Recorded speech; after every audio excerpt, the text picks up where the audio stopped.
Let's talk about Google Docs for a minute. Google Docs are a way to type your documents, your essays in a way that is never going to get lost, and it also allows you to share your essays with your professor so that you can get some editing tips. The first thing you need to do is come up to the right-hand corner and log in to Google. If you don't have a Google account, you can click that and create one. Once you have a Google account, you can click on those 9 boxes and you'll see Docs right there. And when you click on it, it's going to give you the opportunity to select a template or to just open a blank document, and you want to open a blank document. What you see now looks very much like Word. If you're used to using Microsoft Word, the difference is with Microsoft Word, if your computer shuts down on you, you just lost whatever you were working on. With Google Docs, you never have to save because the moment you type anything, it is saved.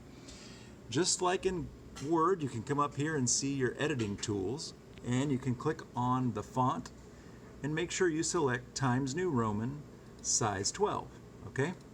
Because all of your essays are going to need to be in MLA format, which is Times New Roman size 12.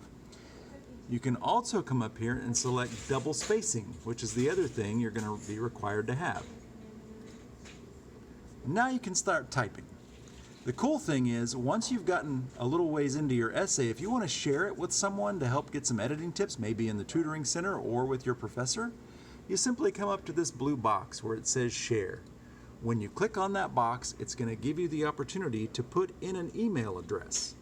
When you put in the email address with the person that you want to share it with, it's going to send them an email with a link to your Google Doc. Once you do that, that enables the person that you shared it with to edit it with you in real time. You'll be able to see changes they make, they'll be able to see changes you make. As a professor, I can put in comments and show you things that need to be fixed. You can then go in and fix it, and it'll do wonders for your final grade. That's just a quick little tutorial on how to use Google Docs.